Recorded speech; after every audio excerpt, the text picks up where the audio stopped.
Shri Krishna hospital, ભાઈકાકા university, Karamsad જરૂરિયાતમંદ દર્દીઓ માટે આશીર્વાદ યોજના ચલાવી રહી છે. આ યોજના હેઠળ તમામ દર્દીઓની સંપૂર્ણ સારવાર અને પોષણયુક્ત ભોજન વિનામૂલ્યે આપવામાં આવે છે.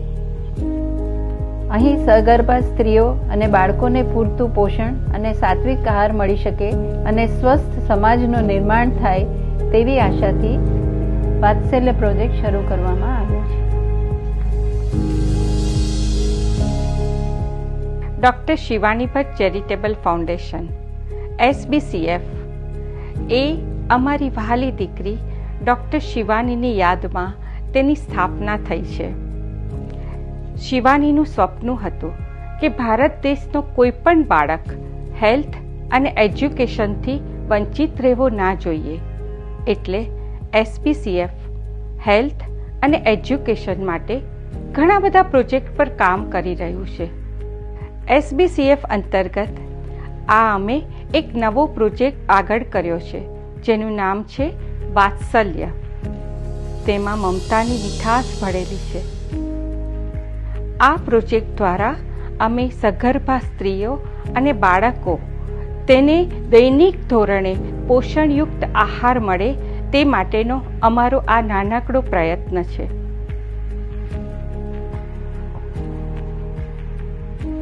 આ જે પ્રોજેક્ટ છે એમાં અમે લોકો પોષકયુક્ત ખોરાક બનાવીએ છીએ. એમાં પ્રોટીનયુક્ત પાવડર અને અનાજ આ બંને વસ્તુ ભેગી કરીને કોઈ ખોરાક નાસ્તો તરીકે પ્રોવાઈડ કરવામાં આવે છે.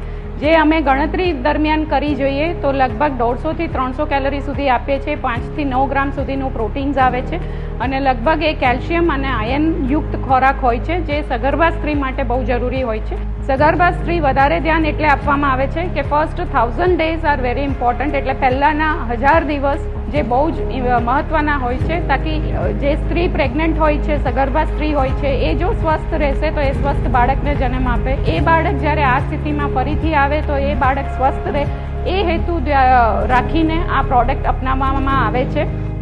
અને આમાં અમે લોકો સુખડી, ચીકી અને નાચોસ જે શક્કરપારા કહેવામાં આવે છે, ચણા અને સત્તુનો પાવડર આટલાનો સમાવેશ કરીને દિવસ દરમિયાન એક વખત આપવામાં આવે છે જે 50 ગ્રામ સુધીનું પ્રોવાઈડ કરીએ છીએ. અને એ સ્નેકમાં જેટલું જરૂર હોય એટલું એ પૂરું પાડે છે. અને આ પ્રોડક્ટ બનાવતી વખતે એ ધ્યાન આપીએ છીએ કે સ્વચ્છતા મેન્ટેન રહે જે જગ્યાએ બનાવવામાં આવે. અને આપતી વખતે એ ધ્યાન રાખવામાં આવે કે જે બી પેકિંગ મટીરિયલ અમે યુઝ કરીએ છીએ એ ફૂડ અપ્રૂવડ હોય, committee through approved material use કરીએ છીએ. અને બીજું થોડું ટ્રાન્સપરન્ટ બી એ બેગ રાખવામાં આવે છે એટલે જે બી અંદરનો ખોરાક છે એ સ્વચ્છતા મેન્ટેન થઈને કરેલો છે કે નહીં તો એ પૂરેપૂરું ધ્યાન રાખીને પછી આ પેકિંગ કરવામાં આવે છે. આ પ્રોજેક્ટ માટે અમને અમારા અંગત મિત્ર શ્રી મહેશભાઈ પટેલ અને શ્રી પરેશભાઈ પટેલનો ખૂબ સાથ સહકાર મળ્યો છે.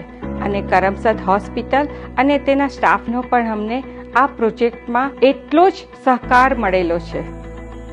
તો ચાલો તમે પણ અમારા આ પ્રોજેક્ટમાં જોડાઈ જાઓ અને આપણે સૌ એક સ્વસ્થ બાળક, સ્વસ્થ રાષ્ટ્રના નિર્માણમાં આપણે સૌ એક ડગલું આગળ ચાલીએ.